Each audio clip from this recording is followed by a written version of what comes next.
ಹೂಗಳ ತೋಟಕ್ಕೋಗಿ ದೇವತೆ ಕೊಟ್ಟಿರುವ ತಟ್ಟೆಯನ್ನ ಹುಡುಕತ್ತೆ. ಇಲ್ಲಿ ದೇವತೆ ಕೊಟ್ಟಿರುವ ಮಾಯ ತಟ್ಟೆ ಕೂಡ ಕಾಣಿಸ್ತಿಲ್ಲ. ಆಶ್ಚರ್ಯವಾಗಿ ಕಾಡಲ್ಲಿರುವ ಎಲ್ಲಾ ಜಂತುಗಳು ಜಗಳ ಮಾಡ್ತಿದ್ದಾವೆ.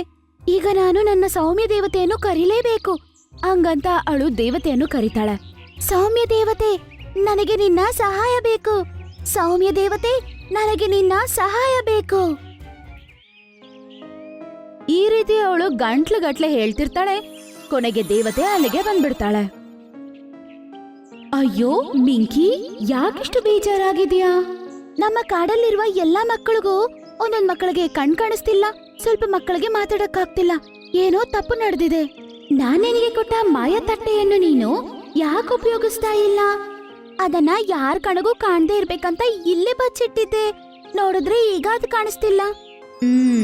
ಅದನ್ನ ಕಳ್ತನ ಮಾಡಿರೋರು ಮತ್ತೆ ಜಂತುಗಳಿಗೆ ಸಮಸ್ಯೆ ಕೊಡ್ತಿರೋರು ಎಲ್ಲಾನು ಒಬ್ರೇ ಅಂತ ನಂಗನ್ಸತ್ತೆ.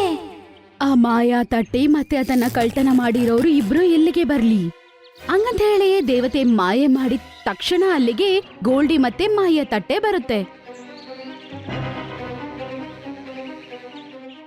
ಅರೆ, ನಾನು ಇಲ್ಲೇಗ್ ಬಂದೆ? ಗೋಲ್ಡಿ, ನೀನಾ ಇದೆಲ್ಲ ಮಾಡ್ತಿರೋದು? ನೀನಾ? ನಾನು ಹೇಳೋದ್ರಲ್ಲಿದ್ದೆ. ಗೋಲ್ಡಿ ಹದ್ದು, ನೀನು ಮಾಡಿದ್ದು ತಪ್ಪು ಅಂತ ನೀನು ಎಲ್ಲರ ಮುಂದೆ ಒಪ್ಕೋಬೇಕು. ಮತ್ತೆ ಮಕ್ಕಳನ್ನೆಲ್ಲಾನು ನೀನ್ ಸರಿ ಮಾಡ್ಬೇಕು. ಅದಕ್ಕೆ ನಿಂಗೆ ಸಾಯಂಕಾಲದವರೆಗೂ ಸಮಯ ನಾನು ಕೊಡ್ತೀನಿ. ಇಲ್ಲ ಅಂದ್ರೆ ನಾನ್ ನಿನ್ನ ಚಿಟ್ಟೆಯಾಗಿ ಬದಲಾಯಿಸ್ಬಿಡ್ತೀನಿ. ಅರೆ ಇಲ್ಲ, ನಾನು ಎಲ್ರನ್ನ ಸರಿ ಮಾಡ್ತೀನಿ. ಮತ್ತೆ ಎಲ್ರಿಗೂ ನಿಜಾನೂ ಹೇಳ್ತೀನಿ.